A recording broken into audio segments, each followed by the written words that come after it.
분리해서 생각할 수가 없습니다. हम अशोक राजा अशोक ने जिस धम्म को अपनाया और बुद्ध का जो धम्म था उसे हम अलग अलग नहीं देख सकते हैं। 첫째, 부처님의 법이 있었기에 아쇼카 대왕이 법을 널리 전할 수가 있었습니다. सबसे प्रथम बात तो यह है कि बुद्ध का धम्म इस पृथ्वी पर था, इसलिए उस धम्म को फैलाने और उसका प्रचार प्रसार करने का काम अशोक राजा ने किया। 또 부처님의 법이 있었다 하더라도 아쇼카 대왕께서 이 법을 전 세계로 널리 전하지 않았다면 오늘 불교가 전 세계로 퍼져나가지 못했을 것입니다. दूसरी बात तो यह है कि बुद्ध की इस भारत की धरती पे धम्म तो था, लेकिन यदि सम्राट अशोक ने उस धम्म को विदेशों में नहीं फैलाता अपने पुत्र और पुत्रियों के द्वारा, अपने और शिष्यों के द्वारा, तो ये पूरे विश्व में बौद्ध धर्म नहीं होता। 그래서 부처님의 법과 아소카 대왕의 전법은 뗄래야 뗄 수가 없습니다. और यही कारण है कि बुद्ध का धम्म और सम्राट अशोक का मार्ग और जिस धर्म को उन्होंने अपनाया उसे हम अलग करना चाहेंगे भी तो अलग नहीं कर पाएंगे। 그래서 오늘 여러분들은 아소카 대왕의 뜻을 기리기 위한 모레야 커뮤니티가 주관하지만은 그러나 종교를 초월해서 그럼에도 불구하고 또한 부처님의 법을 인도에 새롭게 전하기 위해서 이런 행사를 한다고 생각합니다. यह तो सत्य है कि आज मौर्य कम्युनिटी के लोगों ने इस कार्यक्रम को रखा, इसे बढ़ाया, इसे मना रहे हैं, लेकिन इस मौर्य कम्युनिटी ने सिर्फ मौर्य कम्युनिटी के लिए ही नहीं बल्कि पूरे समाज के लोगों कहते हैं कि बुद्ध का धम्म क्या था और उस धम्म को हमें कैसे अपनाना चाहिए। 저는 한국에서 온 불교 승려입니다. हम कोरिया से आए हुए एक बौद्ध भिक्षु हैं। 한국은 여기서 동쪽으로 아주 먼 곳에 있습니다. कोरिया जो है यहाँ से पश्चिम में पड़ता है और यहाँ से दूर है। 옛날에 한국의 승려들이 인도에 부처님의 발자취를 따라서 오려면 걸어서 1년이나 걸렸다고 합니다. और यदि प्रथम की बात कहें तो उस समय यदि बौद्ध भिक्षु कोरिया से यहाँ आना चाहते थे तो उन्हें 1 वर्ष का समय लगता था यहाँ तक आने में, भारतवर्ष तक आने में। 또 배를 타고 와도 6개월이 걸렸다고 합니다. और यदि वो पानी के रास्ते से आते थे, नाव के रास्ते से आते थे, तब भी उन्हें 6 महीने का समय लगता था। 이렇게 한국과 인도는 먼 곳에 떨어져 있습니다. कहने का मतलब है कि इतना दूर पे हमारा देश कोरिया है भारत से। 그런 한국에 있는 제가 오늘 이 자리에 올 수 있었던 것은 어떤 인연일까 하는 겁니다. तो आज कोरिया से हम आखिर वह कौन सा संबंध है हमारा आप लोगों के साथ जो आज हम यहाँ पे उपस्थित हुए। 내가 부처님의 법을 만나지 않았다면, 불교인이 되지 않았다면 제가 이곳에 올 일이 없었을 것입니다. यदि हम एक बौद्ध भिक्षु नहीं होते और बुद्ध का धर्म नहीं अपनाए होते तो आज इस जगह पर मेरा आना नहीं होता। 또 아쇼카 대왕이 법을 인도 밖으로 전 세계적으로 전파하지 않았다면 제가 한국에서 한국의 불교가 전래되지도 못했을 것입니다.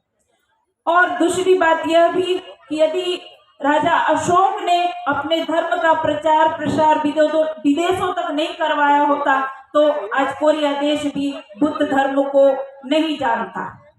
그래서 제가 여러분을 오늘 만나게 된 것은 부처님과 아쇼카 대왕의 은혜 속에서 여러분들을 이렇게 만나게 된 것입니다.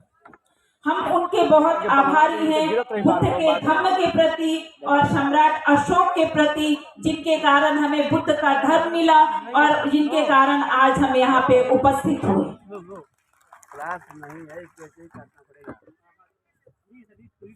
अशोका 대왕은 여러분들께서도 잘 알고 있을 거라 생각합니다. हमें इतना उम्मीद है कि संभवतः आप सभी लोग सम्राट अशोक के बारे में जानते होंगे। अशोका 대왕은 인도 전 역사에서 가장 위대한 왕이고 정치인입니다. भारतीय इतिहास में भी राजा अशोक का बहुत ही बड़ा महत्व है। अशोका 대왕은 인도 대륙에 있는 많은 민족과 나라를 하나로 통일한 첫 번째 왕입니다. और वह प्रथम ऐसे राजा थे जो पूरे भारत को एक सूत्र में बांधे थे, पूरे भारत पे विजय प्राप्त किए थे। 물론 자기 스스로 혼자만 한 것은 아닙니다. निश्चित है कि उन्होंने अकेले स्वयं इस काम को नहीं किए। 찬드라굽타 모레야인 첫 번째 할아버지 왕과 아버지 왕 그리고 이어서 인도 대륙을 통일한 것입니다. उनके वंश में चंद्रगुप्त मौर्य थे जो दादा के रूप में इस कार्य को आगे बढ़ाए थे, फिर उनके पिताजी इस कार्य को आगे बढ़ाए थे और बाद में इसमें पूर्ण सफलता प्राप्त करने वाले सम्राट अशोक हुए थे। 그러나 अशोक 대왕이 처음부터 훌륭한 왕은 아니었습니다. प्रारंभ से ही वे इतने महान और इतने प्रसिद्ध राजा नहीं थे। 성질이 사나웠다고 합니다. ऐसा माना जाता है कि वो भी झगड़ालू प्रवृत्ति के थे और युद्ध में विश्वास रखा करते थे। 또 많은 사람을 죽이는 그런 잔혹한 면도 있었다고 합니다. और युद्ध में उनके द्वारा भी बहुत सारे लोगों की मृत्यु हुई थी। 왕이 되기 위해서 자기의 이복 동생 99명을 죽이고야 왕이 될 수 있었다고 합니다. और इतिहास में ऐसा भी मिलता है कि उन्होंने राजा बनने के लिए अपने भाइयों को मृत्यु के घाट उतारने का काम किया था। 또 칼린가 왕국을과의 전쟁에서는 10만 명 이상의 사람들이 죽어서 피가 강물처럼 흘렀다고도 합니다. और कलिंग युद्ध में लाखों व्यक्ति को मार करके वहाँ उस युद्ध को जीतने के कगार पे पहुंचे थे। 그러나 अशोका 대왕은 부처님의 법을 만나서 자신의 그런 잔혹함을 버리고 새로운 사람이 되었다고 합니다. लेकिन उसी समय उनका मिलन बुद्ध के धम्म से हुआ और बुद्ध के धम्म को जानने के बाद उन्होंने इस क्रूर कार्य को छोड़ दिया। 그는 자신의 과거의 그런 잔혹함을 깊이 참회하고 스스로뿐만 아니라 이 모레아 왕국에서 살생을 금지시켰다고 합니다. और बुद्ध के रास्ते पे चलने के बाद उन्होंने करुणा को अपनाया और पूरे मौर्य साम्राज्य में अहिंसा के धर्म का पालन करवाया। 살생을 금지시키는 그런 소극적인 행동에서 머무르는 게 아니라 많은 어려운 사람을 도왔다고 합니다. सिर्फ अहिंसा का धर्म का पालन ही नहीं किया गया उनके राज्यकाल में, बल्कि उन्होंने आम लोगों के लिए भी बहुत सारा कार्य किया। 사람이 다니기 쉽도록 길을 닦았고 चलते जाइए, आगे आगे पीछे हो जाइए, उधर भी हो जाइए आप इसलिए लोग। उन्होंने रोड की व्यवस्था की। वो पीछवा लाइव हो रहा है ना, पीछे से लाइव हो रहा है तो डिस्टर्ब हो रहा है। और जगह जगह पर कुआं खुदवाने का काम किए यात्रियों को पानी पीने के लिए। 나무를 심어서 나그네가 그늘에서 쉬도록 했다고 합니다. और ये भी पता चलता है कि उन्होंने वृक्ष लगवाए ताकि यात्री लोग गर्मी के मौसम में छांव में रुक करके आराम कर सकें। 아픈 사람을 치료하고 बीमारियों को दवा मिलने का भी, 부모 없는 고아들을 돌보고 और जिनके माता पिता नहीं थे वैसे अनाथ बच्चों को भी मदद किए। 자식이 없는 늙은 노인들을 돌봤다고 합니다. और ऐसे वृद्ध माता और पिता जिनके बच्चे नहीं थे उनकी भी सेवा किए। 흉년이 들어서 양식이 부족할 때는 양식을 빌려주고 다음에 농사를 지어서 갚도록 했다고도 합니다. और ये भी पता चलता है कि उनके राज्य में जब अकाल पड़ा था तो तो अकाल के समय में सभी लोगों को अन्नदान करवाए थे और अन्नदान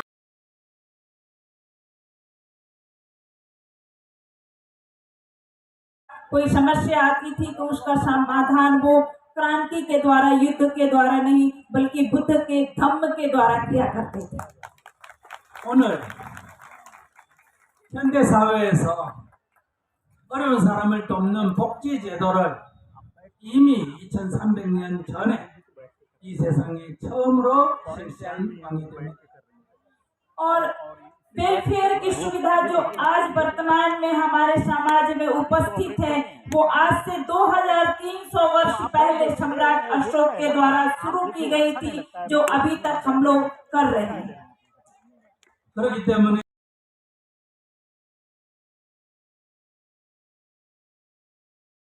자기들보다도 훨씬 더 앞서서 복지 제도를 수행한 아소카 대왕의 공덕에 대해서 감동을 했다고 합니다. और जब अंग्रेज लोग हमारे यहाँ आए थे तो वो भी सम्राट अशोक के बारे में जानने के बाद बहुत ज्यादा उनसे प्रभावित हुए थे।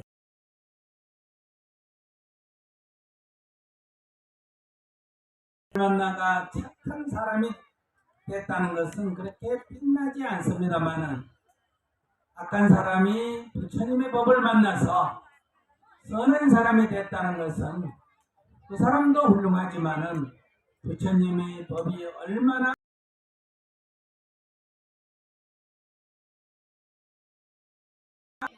करुणामय है, शांति प्रिय है, वह बुद्ध धर्म को अपनाकर समाज में उतना प्रकाश नहीं फैलाता है। जो व्यक्ति पहले से क्रूर है, शांति प्रिय नहीं है, वैसे व्यक्ति जब करुणामय बन जाते हैं बुद्ध के धम्म पाने के बाद, तो समाज में एक अलग तरह का प्रकाश उत्पन्न होता है, लोगों पर एक अलग तरह का प्रभाव पड़ता है।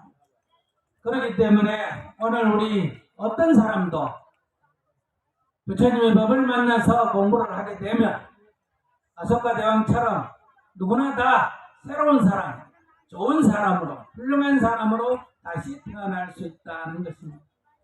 और इसलिए हम आज ये कह रहे हैं कि बुद्ध का धम्म जो है वो सभी लोगों के लिए है, जो करुणा प्रिय हैं, शांति प्रिय हैं, उनके लिए भी और जो नहीं है उनके लिए भी, ताकि इस धम्म के द्वारा उनका जन्म जो है वो सफल हो जाए।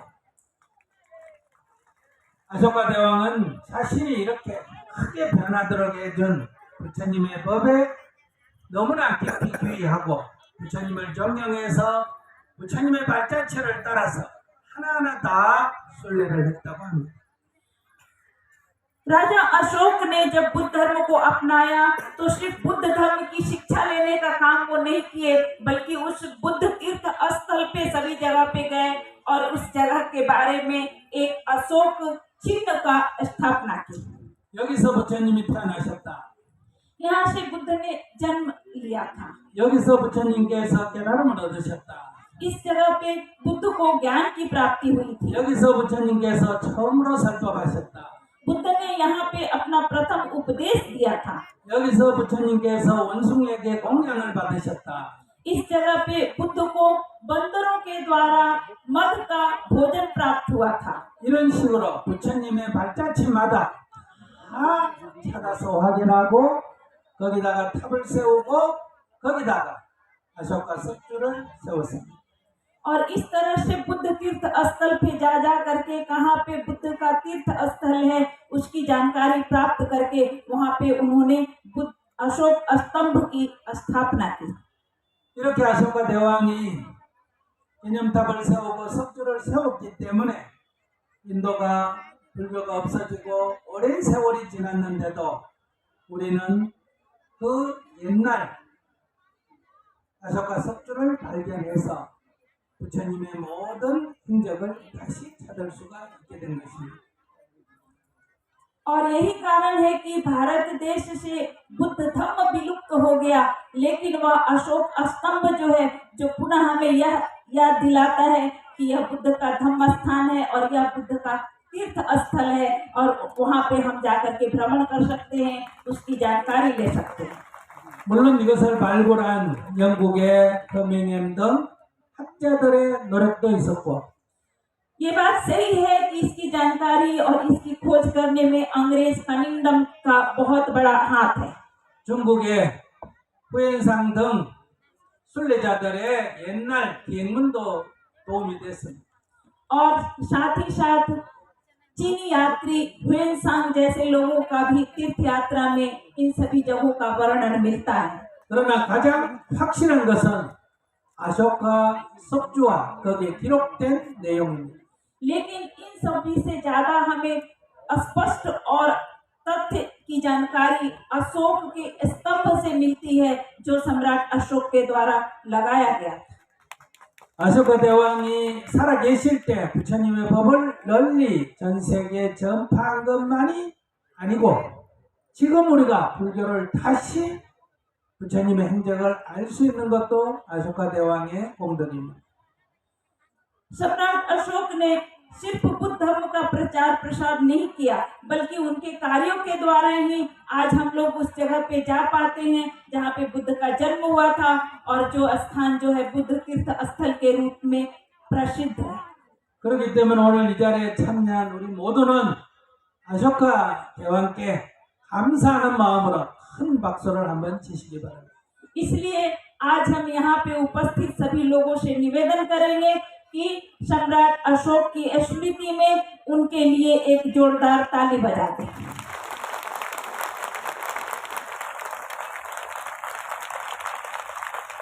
부처님이 열반하시고 부처님의 시신을 화장해서 사리가 나왔는데 그것을 8몫으로 나누어서 8개의 탑을 쌓았습니다.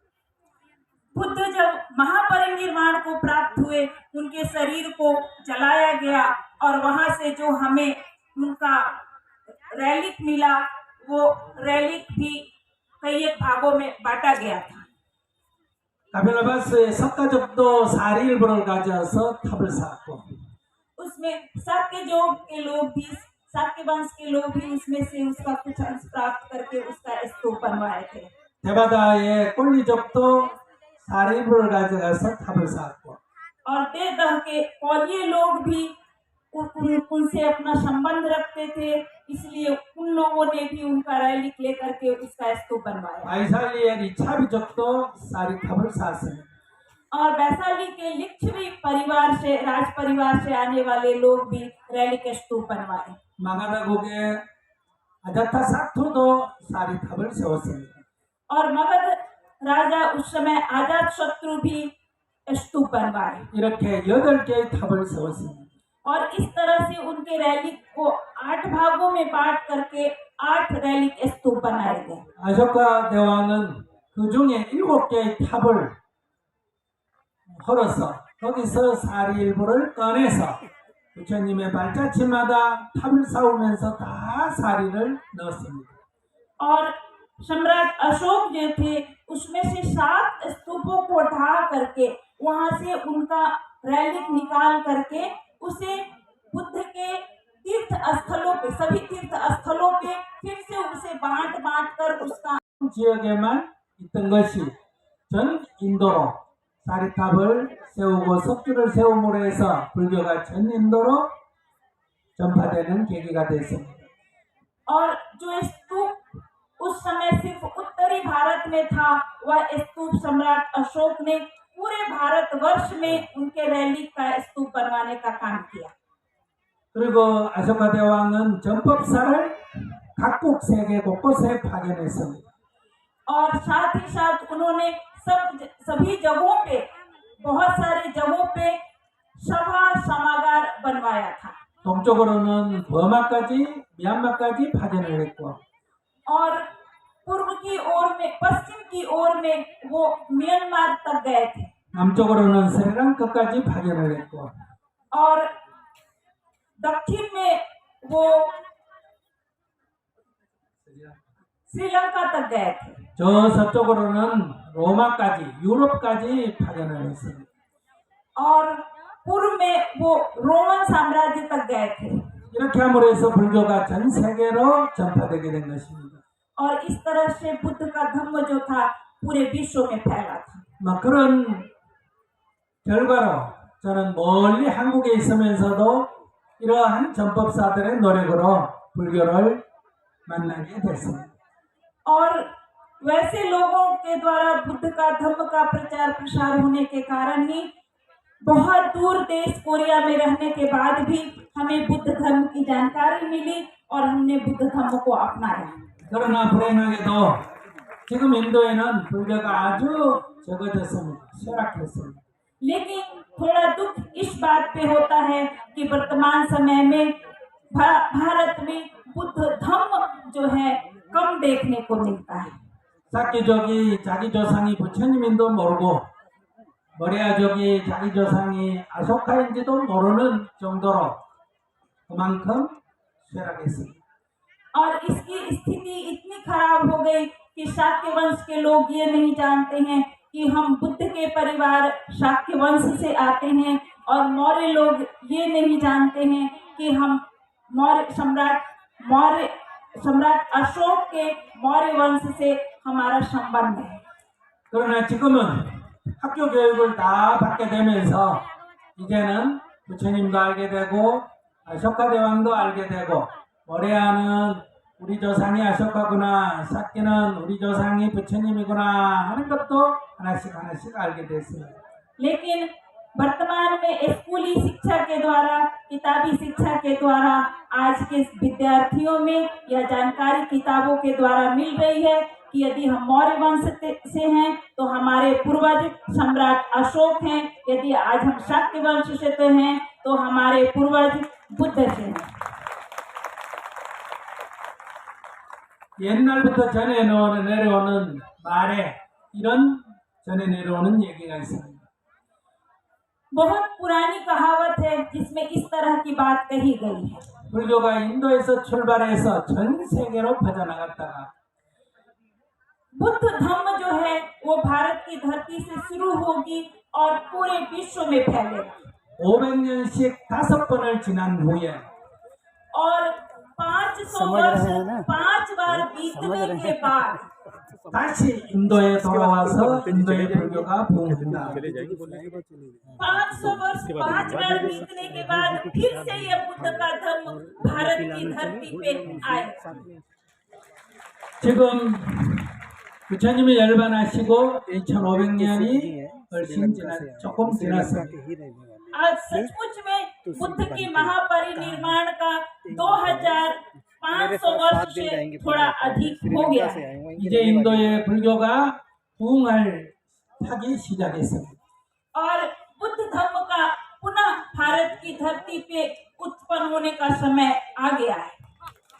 이 불교를 새롭게 불러일으키는데 아쇼카 왕의 뜻을 기리는 모리아와 부처님의 종족인 사키야, 얼리 이런 사람들이 좀 더 앞장섰으면 좋겠습니다. और आज 2500 वर्षों के बाद जो शाक्य वंश के लोग हैं, जो बुद्ध से अपना संबंध बताते हैं, और जो मौर्य वंश के लोग हैं जो सम्राट अशोक से अपना संबंध बताते हैं, इन लोगों को थोड़ा और उस पंक्ति में धम्म के प्रचार प्रसार की पंक्ति में आगे आकर के खड़ा होना पड़ेगा। 여러분들이 오늘 아쇼카 섭주 아래에서 이런 행사를 하는 것도 그런 마음을 내자 하는 목적으로 인 것을 알고 있습니다.